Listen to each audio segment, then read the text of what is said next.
शुरू करें यहाँ से। आव्यूह को बड़े कोष्ठक के अंदर इसमें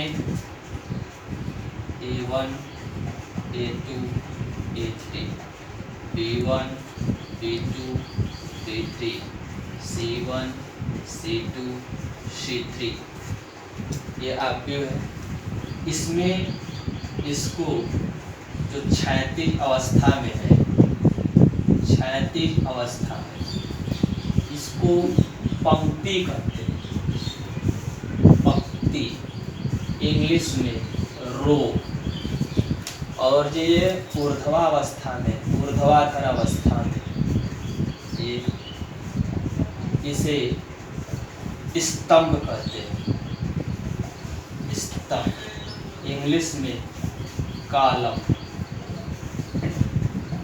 इसकी जो कोटि है इसमें ये R1, ये R2, ये R3 और इसमें ये जो ऊर्ध्वाधर 3 ठो है C1, C2, C3, इसकी जो कोटि होगी 3x3 क्योंकि इसमें 3 स्तंभ और 3 पंक्तियां हैं, इसलिए इसकी कोटि क्या होगी 3x3। इसमें अवयवों की जो संख्या होगी वो कितनी होगी?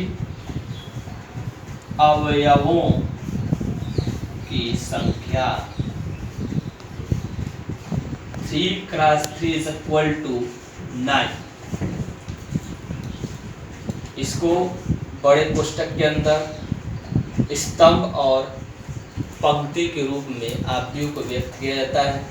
इसमें ये कोटि होती 3x3 की कोटि है। इसकी कितनी पंक्तियां हैं, पंक्तियों की संख्या और स्तंभों की संख्या को कोटि या आर्डर कहते हैं या इस आव्यूह का क्रम कहते हैं। इसके बाद हम लोग चलेंगे का वीडियो बस।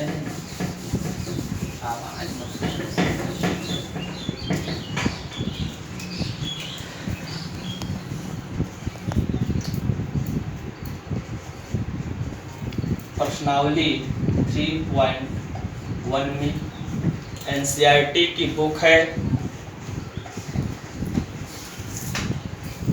NCERT की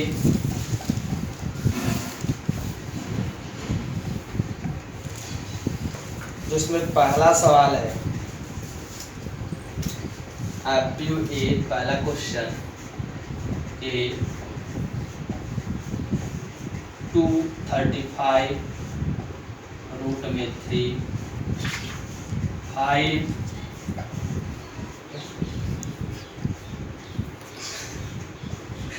-2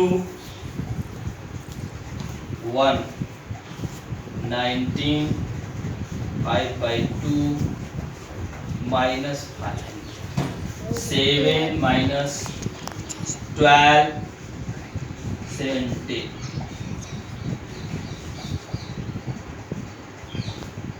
इसमें कह रहा है आव्यूह की कोटि। पहला पॉइंट, आव्यूह की कोटि क्या है। इसमें हम देखेंगे आव्यूह की जो कोटि की बात करें तो इसमें देखेंगे कितने स्तंभ हैं।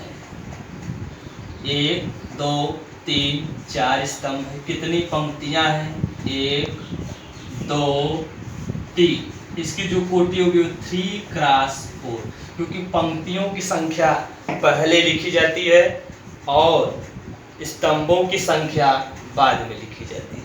इसमें दूसरा पॉइंट है अवयवों की संख्या। अवयवों की संख्या इसी कोटि को मल्टीपल करते हैं 3x4 = 12। तो तीसरा पॉइंट है अवयव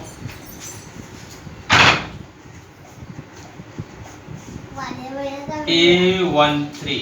इसका मतलब पहला रो, पहला पंक्ति, तीसरा स्तंभ, ये आएगा 19। फिर उसके बाद है A21, इसका मतलब है दूसरी पंक्ति और पहला स्तंभ, दूसरी पंक्ति पहला स्तंभ 35। इसके बाद है A33, इसका अर्थ है तीसरा पंक्ति और तीसरा स्तंभ जहां एक दूसरे को मिलेंगे -5। इसके बाद है A24, दूसरा रो मतलब दूसरी पंक्ति और चौथा कॉलम स्तंभ जहां एक दूसरे को काटे 12। A23, दूसरा रो तीसरा स्तंभ, ये 5/2 यह पहले क्वेश्चन का सलूशन है। इसमें यह आव्यूह दिया गया था हमें, इसमें था आव्यूह की कोटि ऐसे निकलती है।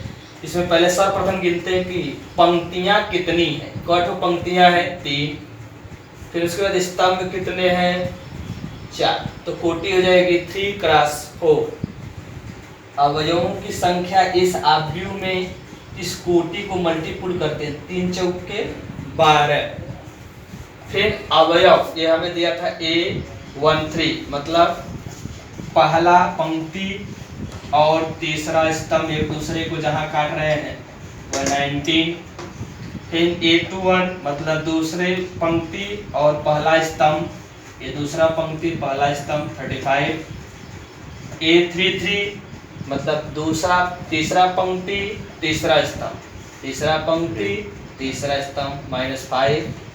A24 मतलब दूसरी पंक्ति और चौथा स्तंभ 12। A23 मतलब दूसरी पंक्ति और तीसरा स्तंभ 5/2। इस तरह से ये पहला क्वेश्चन सॉल्व हुआ। अब हम लोग आगे चलते हैं।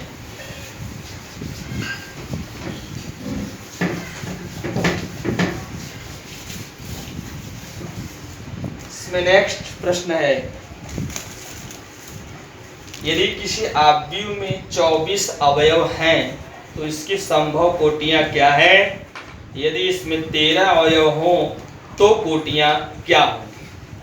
दूसरा प्रश्न है, हम बता दें आप लोग को कि अगर कहीं किसी आव्यूह में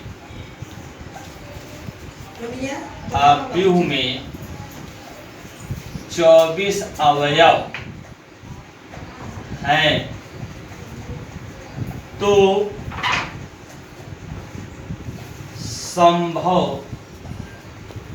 कोटियां क्रमशः इसी का गुणनखंड करेंगे। 2 क्रॉस 2 नहीं आएगा, इसको ऐसे लिखेंगे 1 cross 24, 24 cross 1, 2 cross 12, 12 cross 2, 3 cross 8, 8 cross 3, 4 cross 6, 6 cross 4।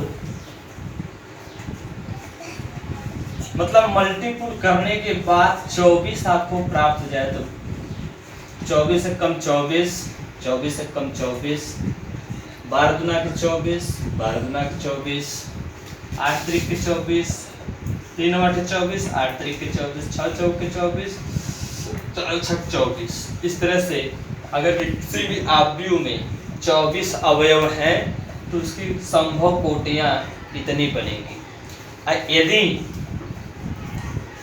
यदि आव्यूह में 13 अवयव हैं तब संभव कोटियां क्रमशः 1 क्रॉस 13 और 13 क्रॉस 1 होंगी। ये है। ये चूंकि आव्यूह में 24 अवयव थे और आव्यूह की जो कोटि होती है वो हमेशा पंक्ति और स्तंभ में होती है, इसलिए ऐसे दो अवयव लेते हैं जिनका मल्टीपुल करने पर हमें 24 प्राप्त हो जाए। तो ये आपके सामने है। और जब आव्यूह में 13 अवयव हैं तब संभव कोटियाँ, चूंकि ये जो 13 है अभाज्य संख्या है, ये स्वयं 1 क्रॉस 13, 13 क्रॉस 1। अब हम आप लोग को होमवर्क दे रहे हैं, इसी टाइप का प्रश्न है, इसको देख लीजिए विधिवत, और ये हमारा होमवर्क है करके नेक्स्ट अभी आप लोग बताएंगे, मैसेज करेंगे हमें। तीसरा सवाल है, यदि किसी आव्यूह में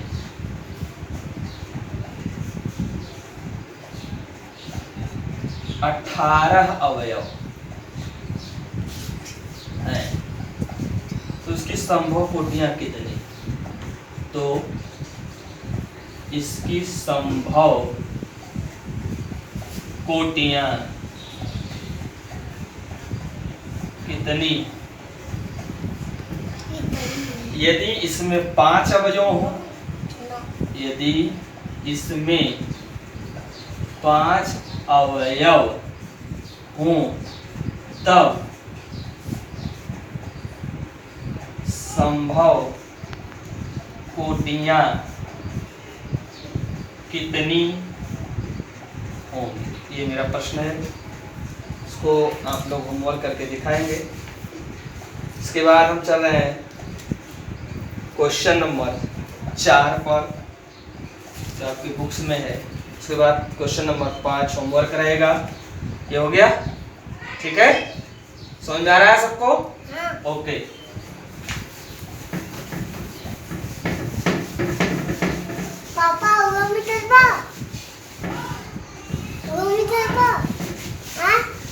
पापा साइड रहो, हटो हटो वहाँ प्रश्न 4 है, एक 2 क्रॉस 2 आव्यूह, ये हमें दिया हुआ है। A is equal to